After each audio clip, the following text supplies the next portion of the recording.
জিনদের অভ্যাস হচ্ছে ওরা 24 ঘন্টার ভেতরে যে কোনো এক সময় হয় সাপ নয় বিড়াল, এগুলো হওয়াই লাগবে ওদের। এই জন্য রাতের বেলা অনেকে বের হওয়ার পরে কালো বিড়াল যারা দেখেন, সবগুলো কালো বিড়াল না, ওগুলো দুই একটা জিনও আছে।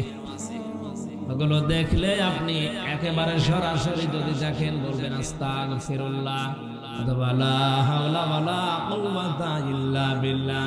আর একটু বেশি পারলে আয়াতুল কুরসি পড়ে বুকে ফু দিয়ে নেবেন, নয়তো যদি দুষ্টু হয় আপনার একটা ক্ষতি করে দেবে।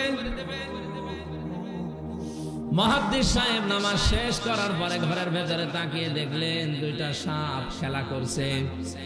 পাশে গিয়ে বললেন, তোমরা যদি জিন হও চলে যাও, কারণ উনি জানে জিনেরা সর্পের রূপ ধারণ করে।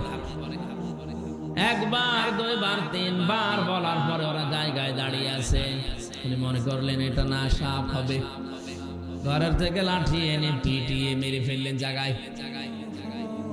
এই জিনদের বাবা মা তাদের খবর হয়ে গেছে সন্তান কোথায়, অনুসন্ধান করতে করতে এসে মুহাদ্দিস সাহেবের ঘরের ভেতরে পেয়েছে। মুহাদ্দিসকে সহ দুইটা সন্তান মরা নিয়ে গেছে তার নিজেদের দেশের জিনদের। লক্ষ লক্ষ জিনেরা আছে, এটা তাফসীরে হাক্কানিতে পাবেন আপনি।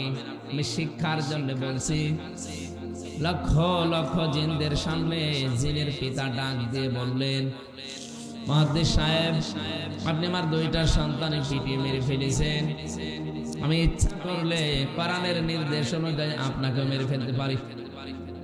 কারণ কেউ যদি কাউকে হত্যা করে তার তিনটা সুরত আছে। এক নম্বরে তাকে মেরে ফেলা লাগবে, দুই নম্বরে ওই লোকটা যদি জরিমানা দিয়ে দিয়ত দিয়ে তার পরিবারস্থ লোকদের কাছে ক্ষমা নিয়ে নেয়, এটার দ্বারা তার মাফ হবে। আমাদের দেশে মানুষ হত্যা করার জন্য যে ফাঁসির অর্ডার দেওয়া হয়, 30 বছর জেল দেওয়া হয়, এটা কিন্তু কোরআনের নিয়ম না। আমি বহু মানুষকে এই 3টা বছর জেলে থাকা অবস্থায় মার্ডার মামলার আসামি দেখেছি।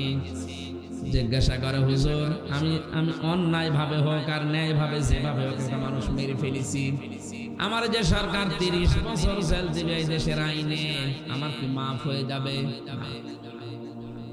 আপনি যাকে মারলেন এর বিনিময়ে এক কথা হচ্ছে আপনাকে মেরে ফেলা লাগবে। দ্বিতীয় কথা হচ্ছে যদি মেরে ফেলা না হয়, ওই লোকটার আত্মীয় স্বজন যারা আছে, ছেলে মেয়ে বাবা মা স্ত্রী, তাদেরকে আপনার, ওরা যদি বলে 20 লাখ টাকা দেন আপনাকে মাফ করে দেব, আপনি যে ক্ষতি করলেন ওই টাকা দিলে আপনি মাফ পেয়ে যাবেন। 20 বছর 30 বছর আপনারা জেল খাটা লাগবে না। এটা ইসলামের নিয়ম। এটা কি ছিল? কোরআনে কারীম আয়াত শোনালেন জিনেরা, ইয়া আইয়ুহাল্লাযীনা আমানু কুতিবা আলাইকুমুল কিসাসু ফিল কতলা। ওহে যারা ঈমানের দাবি করো তাদেরকে বলছি, হত্যার বদলে হত্যা এটা আমি আল্লাহ লিখে দিলাম। কি করলাম? আরো জোরে বলেন। আল্লাহ কিন্তু ফারাজা শব্দটা দেননি। আলেম যারা আছেন তাদেরকে বলছে আল্লাহ কুতিবা দিয়েছেন।